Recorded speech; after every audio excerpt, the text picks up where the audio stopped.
All right, friends and neighbors, this is my 1991 Chevy G20, and as you can see, it is spaghettified. We have to figure out where all these wires go and make sure they all go where they're supposed to go, and make sure that once we do that, everything still works. Let us begin at the beginning, as is tradition. We have 3 wires that belong to the windshield wiper system.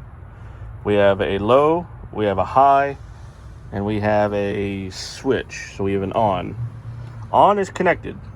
And the last time I remember doing this, which was 5 years ago, they worked. Or it worked at least a little bit. The wipers aren't connected to anything right now. Or the motor's not connected to any wipers right now. But where did low and high go? Let's go check the manual. So apparently I cut the diagram out of the book and put on this piece of paper. I don't know why I did that exactly, but we have looks like some information here. Looks like we have high and low, C and E, and the switch would be B. So let's make sure we have that. According to the diagram,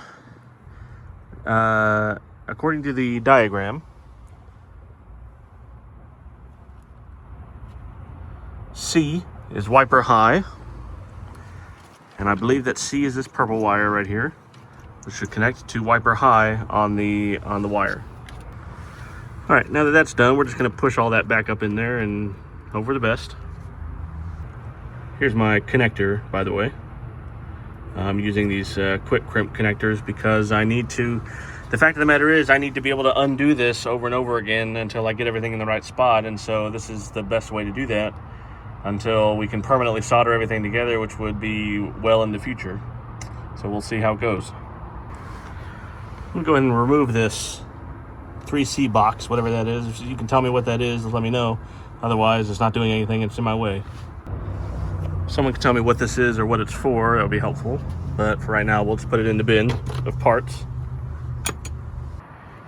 All right, so I did manage to get most of the wires away from my feet, at least away from where my feet will be. So no wires in between my feet and the pedals. That's good. One problem that I'm going to be having is you'll notice that there's some wires that go from the inside of the engine bay to outside of the engine bay, and that's going to end up being a problem. So there's a cover that goes over top of this called the doghouse. And the doghouse is back here, over here to my right. And if anybody has any ideas about how to route those wires in a reasonable way without getting carbon monoxide, that would be beneficial. Let me know in the comments.